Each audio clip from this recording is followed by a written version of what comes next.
Good afternoon, and thank you all for coming and joining us this afternoon. As Andy said, my name's Danny Webster, and I lead the Evangelical Alliance's advocacy work across the UK. That means it's how we're engaged in Westminster and in Scotland, Belfast, and Wales, working in those assemblies and parliaments, seeking to engage on policy issues and then help the church to engage in those issues as well. Our focus this afternoon is on the question of a conversion therapy ban. And the first thing to say is that there isn't a conversion therapy ban. So in some ways, I'm not sure it's how we are responding to the question of a potential ban and what might a ban involve and mean. As I was preparing and thinking about this, I came up with an alternative title that I might have structured around deliverance ministries, exorcisms, and hate prayer. Because sometimes if you look at the media and you look at reports about it, you get a very caricatured picture of what is being talked about rather than what's actually potentially going to be addressed and affected by the legislation. What I'm going to do is I'm going to talk for maybe 35, 40 minutes about what the political situation is, about what a ban would entail and what it would affect. Then I'm going to, as I say, take a break, tell you a bit more about the Evangelical Alliance, take some questions about what I've said, and then in the final section, I want us to talk about pastoral engagement in this area. How can we develop good practice? Because one thing that I will come back to a few times is that, yes, there's a significant question about ensuring that things aren't made criminal, but then there's a second question about how do we have good practice in our churches, and recognizing that there is good practice and there is bad practice. And we're not saying it should be criminal, but there is still a need to build good practice. So we'll talk a bit about that later, and you'll talk a bit as well. I have a sore throat, so that might tempt me into talking less and encourage you to talk more. But as we start, the thing that we need to start with on this issue is a definition. We need to be able to define what is meant by conversion therapy. Because if you're going to pass a law banning something, you need to know what you're banning. And immediately that's the problem we have. Because I've been working in this area I was thinking about it, at least, 7 years. And we've never really got to the bottom. There are definitions. I'm going to give you a few in a minute. But once you start unpicking them and pulling at the threads, you realize that it's not always clear what it means. It's not always clear what the words mean and what the bans would entail. So here's one from a UK Parliament briefing that's a fairly common one. The terms conversion practices and conversion therapy refer to coercive practices that aim to change or suppress a person's sexual orientation and or gender identity. In 2017, there was a national LGBT survey, and they simply asked if people had been offered conversion or reparative therapy in an attempt to cure them of being LGBT.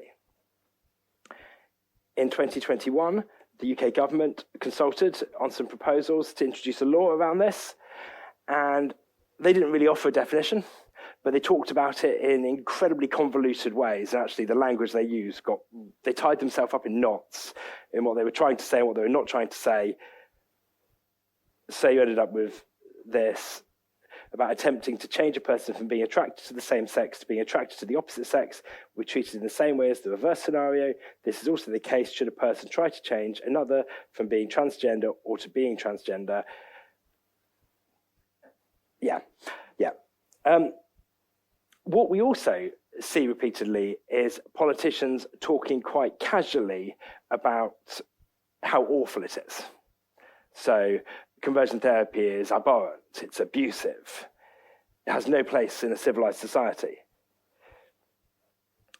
Boris Johnson said, on the gay conversion therapy thing, I think that's absolutely abhorrent and has no place in a civilized society and no place in this country. Keir Starmer has said, we'll implement a full trans-inclusive ban on all forms of conversion therapy. We fully support the view that conversion therapy is psychologically damaging abuse. So they're almost kind of saying it's abusive and wanting, without actually saying what it is that makes it abusive. we'll come back to this, but one of the key questions is, what is it that is being made illegal that is not already illegal? Because where abusive practices happen, where criminal activity happens, there is a lot that the law can already do. And I think that should be enforced. And I think something, again, we'll come back to, actually ensuring that the law is enforced well where those abusive practices occur is important. But what we don't want to see, and what is hidden under the guise of the definition, is the risk of a far wider definition of what is meant by abuse. So the definition I'm using for today, it's a very broad one. This is not necessarily, I can't even say that I agree with it or disagree with it, because you've got to define so many terms to actually get to the meaning of the statement. But conversion therapy relates to actions which seek to change, cure, or suppress someone's sexual orientation or gender identity. That's the definition for us to use to think about what it is that the government are talking about. We still haven't actually defined what it might or may not be. Sometimes conversion therapy is talked about as reparative therapy, or colloquially as gay cure therapy. And I think it is worth taking a small step back just to reflect on, why is it that this is something that people, massive generalization here, instinctively feel is so wrong? Because people say, oh, conversion therapy, that's wrong, that's awful, that's abhorrent, that's abusive. It's because we have adopted as a society a mentality where sexual orientation, and to a more contested extent, gender identity, is seen as an intrinsic part of someone's identity and personhood, that to suggest that that might change is to violate that personhood and to undermine that. And I'm not really focusing around gender identity this afternoon. I'll talk about it a little bit later, and we can come back to it in questions.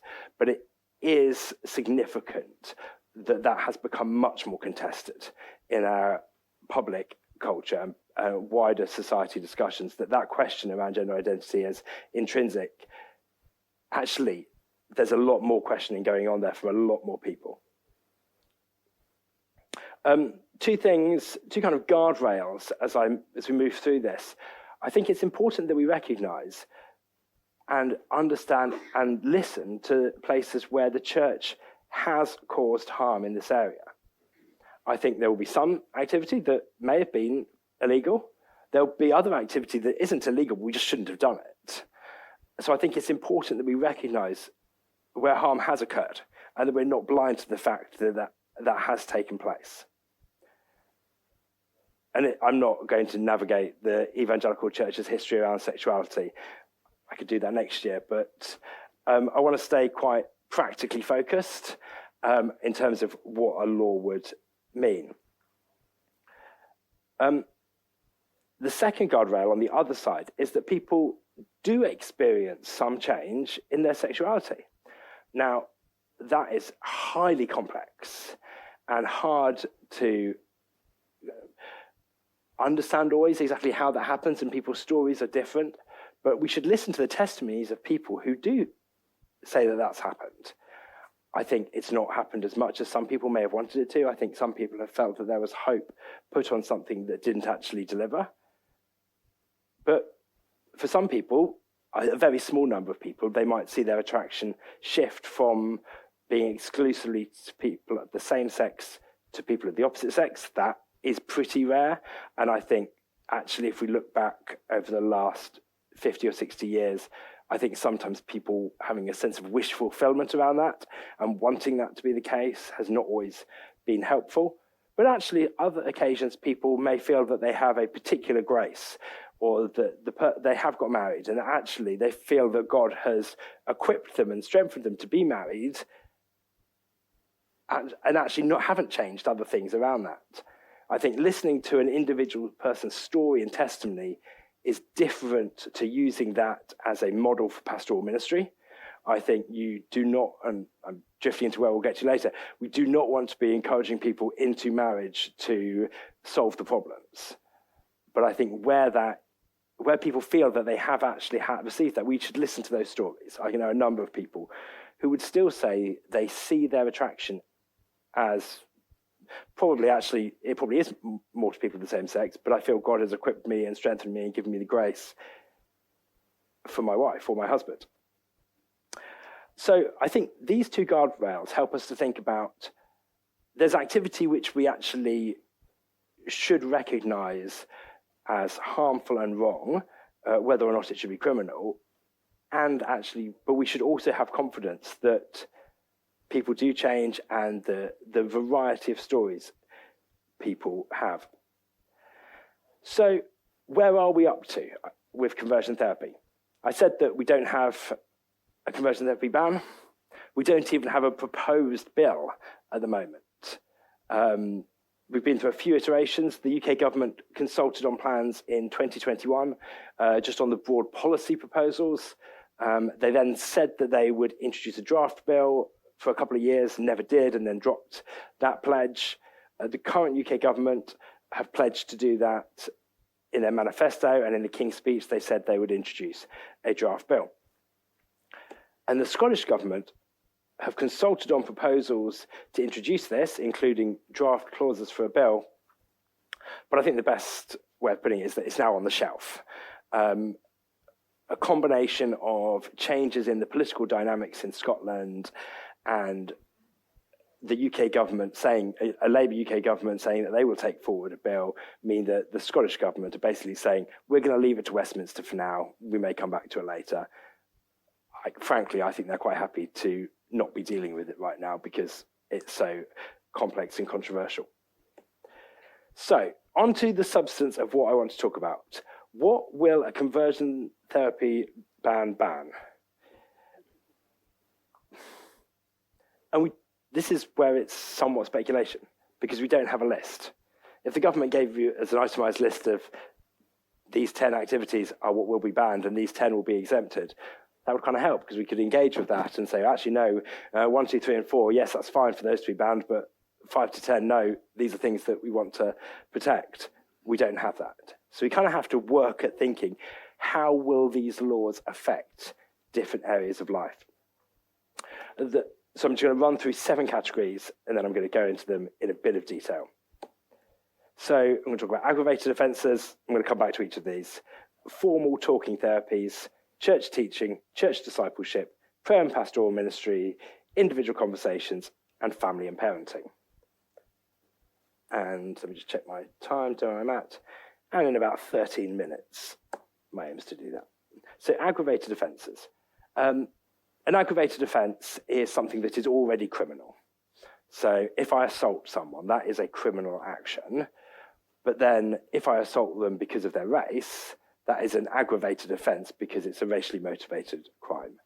The proposal is that conversion therapy laws would add an aggravating offence if the motivation is to change someone's sexuality or gender identity. There is almost a side conversation about should we have aggravated offences? Should all assaults be treated equally? I think that's interesting. I think as a matter of legal precedence, we have that in our system. We have generally not opposed this when both in Westminster and Scotland they've been proposed. This is talking about activity which is criminal already. This is not broadening the category of what would be captured, it's just increasing the sentencing tariff on those activities. And then formal talking therapies. I think this is what most people have in mind when they think about conversion therapy.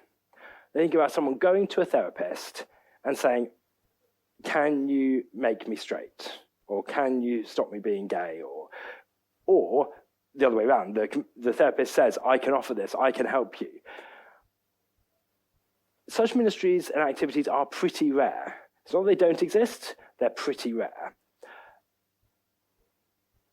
But one of the key questions around this is consent. When in 2021 the UK government consulted on this, they suggested that adults should be free to consent to activities such as this. the charge that came back from campaigners for the ban is that all conversion therapy is abusive, and beyond abusive, they would say that it is categorized as inhumane or degrading treatment, and therefore should be treated as such, and therefore consent is no defense. You cannot consent. You can't consent to be tortured. That's an established principle of international law.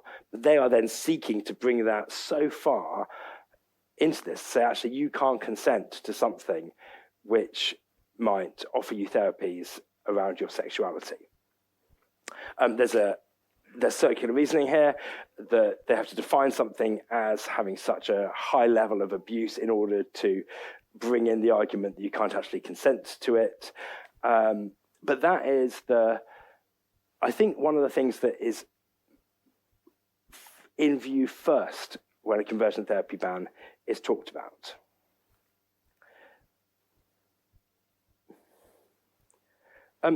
We haven't primarily engaged around this issue.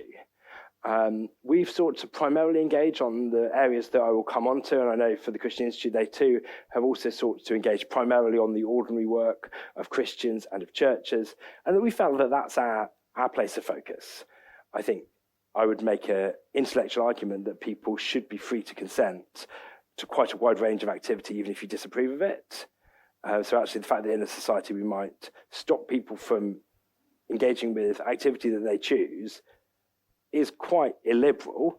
And I'd also say that as a society, we accept quite a high degree of activity that actually, I would say, is far worse. People are allowed to engage in activity that might be frowned upon, that people might consider degrading, but because they choose to do that, we allow them to do it. So I don't buy the you can't consent argument, and it's in terms of some of the arguments around this, it's got quite complicated in terms of international law and human rights. The other thing here is the question of directive and non-directive counselling. One of the main arguments is that this conversion therapy ban wouldn't affect non-directive therapies or counselling, which means that it would permit affirming therapies and counselling, so that it would affirm what the person says, which is kind of complicated because what if someone actually comes to a therapist and says, I want this, but in practice what it means is someone who says, I think I'm a girl, or I think I'm a boy, or I think I'm non-binary. Actually, there's no questioning of that or no challenge of that. It's affirming. I'll talk a bit more about it, but I don't think the directive, non-directive distinction holds. I think everyone has a framework within which they operate, and I don't think you can just cast something as directive and something as non-directive as easily as that. Another note to make is that some of the terminology has shifted from conversion therapy to conversion practices. I actually don't mind that, because I think it helps us to understand that we're not just talking about what happens in a therapist's office, that this ban does potentially affect a far wider range of activity. I still have problems with the conversion word being in the label. I think the way that's been hijacked so without question is problematic. But actually talking about conversion practices, I don't object to, and I think is arguably a little bit more helpful. And then on to some of the key areas. Church teaching. Generally, the proposals that have been put forward have said that they would allow an exemption for religious teaching and church teaching. But I think once you get into it, it can feel like a very hollow exemption. So it suggests that actually a church leader would be permitted to get up and stand behind the pulpit on a Sunday morning and teach, this is what the Bible says around sexuality and marriage. But actually, that's not what some people want. Some people would argue that even doing that is inherently harmful and abusive, and they just maybe recognise that they can't get their way with the law at this stage. But the bigger problem is that if a minister is permitted to do that, but then they can't meaningfully pastor their congregation in the light of that, it's an incredibly hollow exemption. There's been some discussion that it might cross the threshold if it's viewed as being directed to a specific group of people. So rather than just teaching the whole church, what you're saying is directed to particular people who might be same-sex attracted. But say in the course of a sermon, the minister went from teaching what the Bible says to application and saying that if you struggle with same-sex attraction, pray for help in resisting temptation. Are they then directing the teaching to particular people? There are many scenarios that we have played out, we have discussed and put to ministers and officials of just how would these things work in practice. And we've largely not had any satisfactory answers. The second area is around discipleship. And within that, the thorny question here of discipline in a church context. If we do assume that what is taught from a church pulpit is exempt, how far does that go? And it raises a question that we come up against time and time again when we engage with the government on a whole host of policy issues. They just don't get how churches operate. So they might say, oh, well, yes, the vicar can teach what he teaches. But then what about a youth pastor? What about a small group leader? What about what's said within a discipleship group or a Bible study group? Does it matter if it's just the leader that's saying it or someone else who's within the group? Once you start getting into what is meant by church teaching, it doesn't really add up and it doesn't really work in practice. And then within this is the questions around church membership and church leadership and what criteria might be put on people within those places and those roles. One scenario that we've repeatedly put is where a church has a requirement for people in ministry roles to sign a statement that both in belief and practice supports marriage between a man and a woman for life. And that as being the only place for sexual activity. But if someone is restricting someone from a role due to criteria like that, is that viewed as suppressing their sexuality? Is that viewed as an abusive practice? I think that there are a whole number of scenarios such as this that delve quite deeply into how churches operate that could be at risk. One of the frequent scenarios that comes up when we think about a discipleship situation, and this drifts into the next section, if someone comes to a church leader and asks for support and prayer to help them resist temptation, what are you to say? How is that categorized and thought about? Would saying that someone should not engage in sexual activity be viewed as suppressing their sexuality? Would praying for them to give them the strength to resist temptation be counted as that? One activist talked about hate prayer, which is why I put it in my proposed alternative title. And they said this: I'm trying to ban harmful prayer that has a predetermined purpose that is directed at an individual with an aim to change. One of the things that gets completely lost in all of this is the nature of the gospel as transformative. The fact that as Christians we believe that lives change, and that change is a good thing in all areas of life. So actually the idea that we don't want people to change would just be impossible. And then you read a comment like that and you're like, well, prayer that has the predetermined purpose that is directed at an individual with an aim to change. Well, yes, that's why we pray. But I think it does come to this question of good practice and bad practice again. I think if you look at some of the exposés that have been on the TV, some of them do involve questionable conduct. And I'm not saying conduct that I think should be criminalized, but I'm saying conduct that I think as churches we should question and actually should lead well and say, actually, we do need to do better, perhaps. One of the joys of working for the Evangelical Alliance is speaking to a very wide range of churches. Sometimes it's helpful to be speaking to a specific subset of the church because you're able to engage with particular church traditions and practices. And it's probably, to make somewhat of a generalization, Pentecostal style deliverance, exorcism prayers is probably not that common in FIEC churches, but it is the sort of thing that we do need to be aware of when it's used to caricature.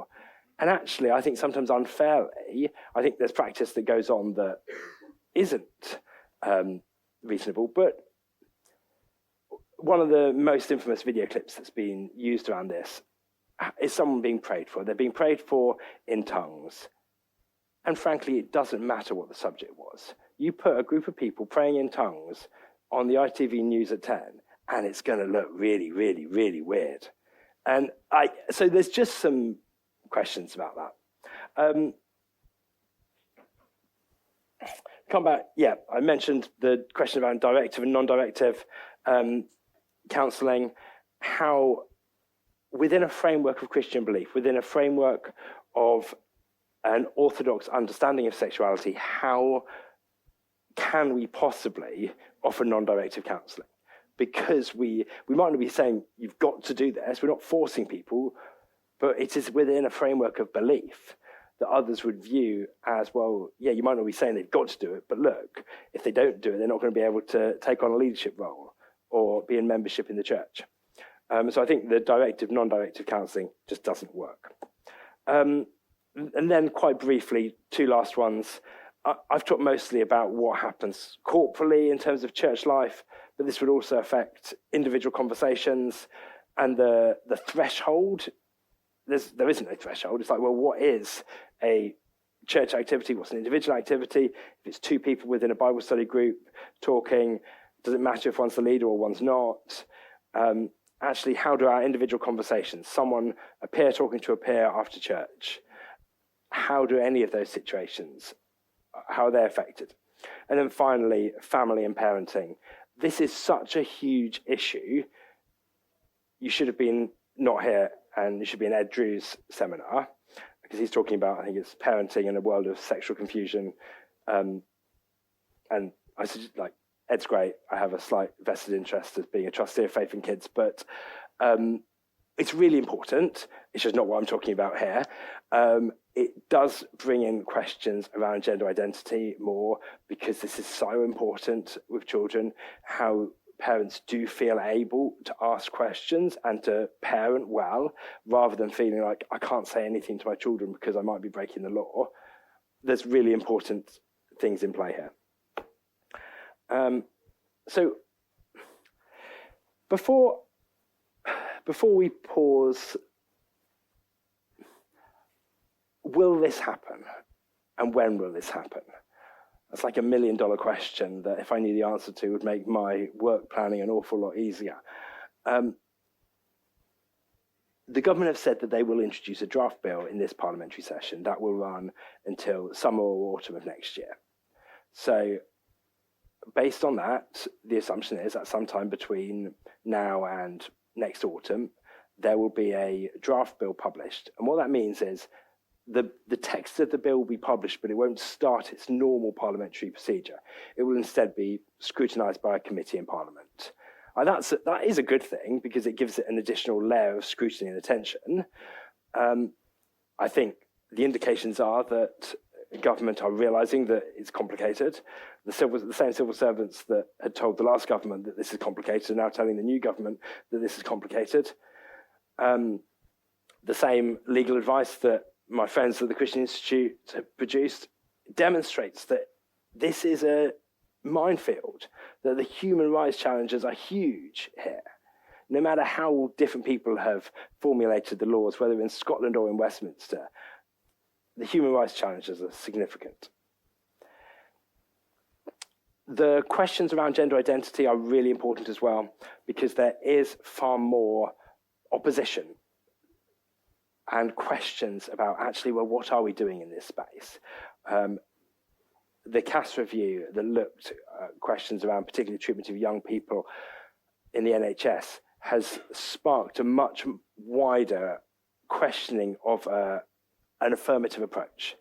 So and politically, that's causing problems for Labour. There are a lot of women in the Labour Party who are making a lot of noise about the party's position around issues around trans and gender identity, and its inclusion within this bill could be really problematic. And we want to acknowledge that, but we also want to say that there's plenty others aspects that are problematic as well. So yeah, we could be looking at a draft bill in the new year, we could be looking at a full bill in the autumn, or we could be waiting in 2 years' time because they've realised it's really complicated, which it is. So we just don't know. I might have sounded a little bit optimistic about the fact that there is concern around it, there is understanding of its complexity. The other side of that is we have a parliament full of new MPs who were voted in, or 400 and however many of them, on a manifesto commitment to do this, who are classically fairly progressive in mindset and approach. I think it is a really significant challenge. I think if it comes into Parliament, it will be a real challenge. But we are continuing to engage. And I think one of the things, and actually this is a helpful little segue, I've been really encouraged over the last couple of weeks around engaging in Parliament, and not on conversion therapy, but on assisted suicide. For the last couple of years, conversion therapy has been like the top priority issue, and it's just dropped down now because assisted suicide has taken that place. So if you don't know, there will be a vote and debate in Parliament at the end of this month. That's not the end of the road for it, but that's the first major parliamentary vote on proposals to introduce assisted suicide. But actually, I think a few months ago, I thought, oh gosh, all these new MPs are going to naturally vote in favour of it. But I don't think it's going to go that easily. There have been significant voices across the political spectrum who have said they won't vote for it. Wes Streeting, who's the Health Secretary, Shabana Mahmood, who's the Justice Secretary, have both said they'll vote against it. Ed Davey, the Lib Dem leader, has said he's minded to vote against it. And I think actually MPs, once they think about it, once they're informed, are starting to have more questions. And that, I'm not taking that for granted, but I think there is a bit of a door ajar that we need to continue to push, and we will continue to push in the coming weeks. It's why I want to encourage you to engage on all sorts of political issues, whether it's conversion therapy or assisted suicide, to engage with your MPs, go and see them or talk to them, or even invite them into your church. Church leaders generally have a really good opportunity to build relationships with MPs. Sometimes you may have hosted hustings or been involved in hustings ahead of elections. Just one tip, invite them to a carol service. MPs are not going to say no to a carol service. It's a great opportunity just to build a bit of connection that you can then use to build that relationship in the months ahead.